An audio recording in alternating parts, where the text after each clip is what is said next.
Hi, and welcome to BOMA International's latest deeper dive video presentation. I'm John Celestri, and the topic today is the impact of economic conditions on the industry. This, of course, is a companion piece to our latest deep dive online feature, which you can access at boma.org/deep dives. Three of the experts who were critical to the feature's research are here today. James Bonneker is senior economist for Cushman & Wakefield. Carrie Fronston, BOMA Fellow, is Executive Vice President and Principal at Foundry Commercial. And Chris Horsley is President and COO of Hokanson Companies. Gentlemen, thank you for being here today. James, let's start with you. Give us a quick rundown of where we are in the inflationary environment now. Has it peaked? So in a literal sense, inflation has peaked. So if we look at this consumer price index, which is the most widely cited measure of inflation, that rose by about 9% year over year earlier this summer, and we're now down to about 8.2% year over year. So inflation is coming down in terms of the rate at which prices are increasing, but they're still increasing at rates which we haven't seen in about 40 years. And if you look a little bit more deeply in terms of what's really driving the rates of inflation we're seeing, we're starting to see that goods prices are coming down a little bit, or at least not rising as quickly as supply chains start to ease. Similarly, we're seeing that energy prices are not inflating at the rate they were as some of the shakeout from the Ukraine-Russia situation have stabilized a little bit. Where we are seeing is that inflation is broadening out, though. So in the services sector in particular, things like airfares, hotel rates, all sorts of transportation and housing costs are rising and even accelerating. So I wouldn't be too excited if you start to see those inflation numbers come down even a little bit further, because we've got really broad-based price inflation across the economy at this point. What's the biggest challenge facing property managers specifically if we do enter a recession? I think really is just as James said, is trying to keep those costs down. With inflation there, we all know the issues with office space right now. Buildings are not being maybe used as much as owners or investors would like to see them being used. And I think it's a hard sell. When your operating costs are going up, you talked about utilities a little bit. We're seeing here locally, our utility companies are asking us to project a 12% increase. So whenever you have a building that's not being used, or maybe the tenant is not using the space as much, to come back and tell them, oh, by the way, it's going to cost you more to live in it next year, I'm not sure that that's an easy sell right now. So that's a big struggle for us to provide a great space and still keep those costs down. Carrie, what are you seeing? I'm seeing pretty much the same thing as Chris just mentioned. If we are heading into a recession, as the headwinds kind of tell us we are, the biggest challenge from a building management side is going to be the fact that traditionally you like to keep your costs down as much as possible, so the operating costs of your tenants are as low as possible. That helps them survive in periods of time when they're struggling and be able to pay their rent.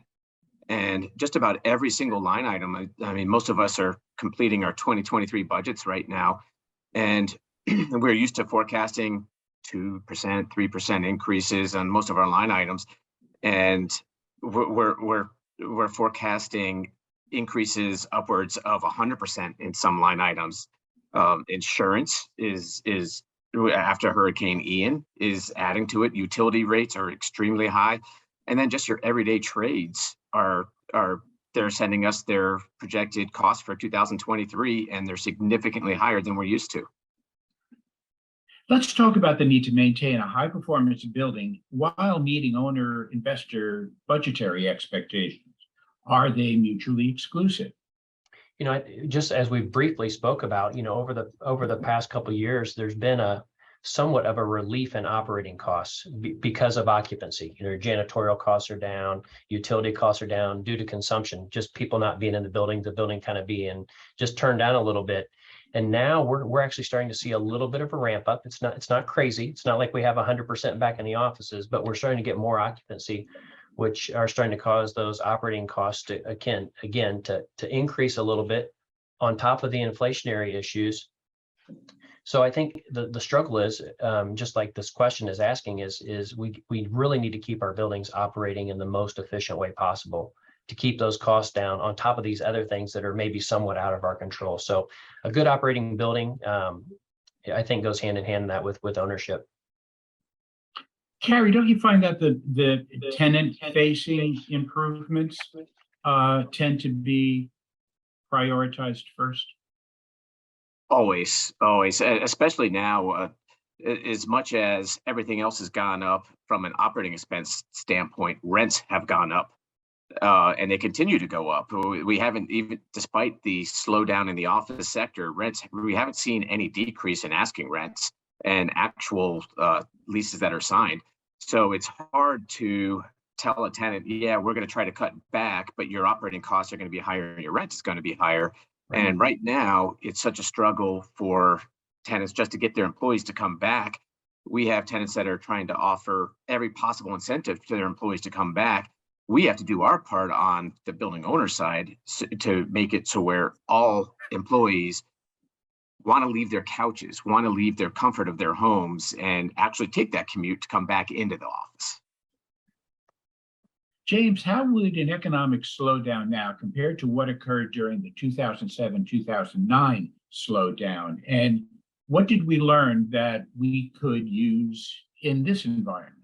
Yeah, great question. I mean, obviously breaking out the crystal ball here a little bit. And so with the benefit of hindsight that we have looking back on that period of 2007, 2009, and even the years that followed, that was a very deep recession, a very slow recovery.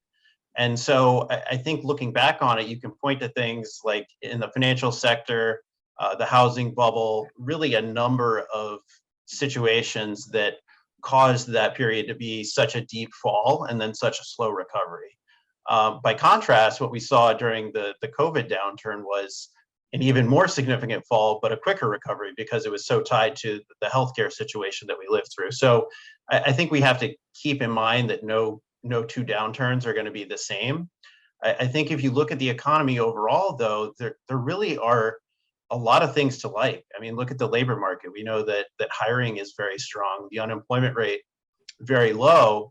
And then in the commercial real estate sector, similarly, there's a lot of strong fundamentals out there. So I think that, the problem we really face right now is just this coming out of the COVID situation and inflation. So I think that once that gets under control, you'll see things actually improve following a brief downturn, maybe more quickly than a lot of people would believe at this point, just given all the negative sentiment that's out there. So I'm kind of looking for a brief downturn in 2023, followed by a pretty speedy recovery. Great. We're going to hold you to that too, James, by the way. Fingers crossed. So overall, Chris, we'll start with you, Carrie, then maybe finish up with James. What's your outlook? Long term, I know you started to talk about it just now, James, but where do you stand on the optimism scale, Chris? Well, I think I would kind of agree along with James. I think in the shorter term, it might be a little bit more scary, but longer term in the business that we're in, I think it's a pretty stable business long term. I mean, all buildings need to be taken care of one way or another. And so I think from a property manager's point of view, I think a little bit longer term for us, and even looking more extremely long term, if there's buildings, they're going to be taken care of. So property managers' positions will be solid. Carrie. Yeah, I would say I echo both what Chris and James said, and say something that may not be very popular in the sense that we could use a mild recession. There are some things that just absolutely need to be reset that a recession just comes in and takes care of. When there's double the jobs available than the employees that are out there seeking jobs, that's an issue. Getting people back in the office, that's also an issue. So in some extent, a mild and soft landing recession could end up helping us, and it could create a lot more competition than is available right now. But I do agree. I do think, unlike the global financial crisis of 2008, 2009, I do think that the lending market's not going to be even close to as effective as it was, and that's going to help transactions continue to happen. And although there's going to be maybe some sectors that are hit a little worse than others, You still have just record demand in industrial. And I think you're going to start to see the office market start to recover. And a soft, mild recession is not going to really have that big of an impact if what James says, we start that recovery in 2024. Right. Thank you, James. Yeah, no, I mean, it sounds like we're all kind of on the same page here. I think that, I agree with Carrie.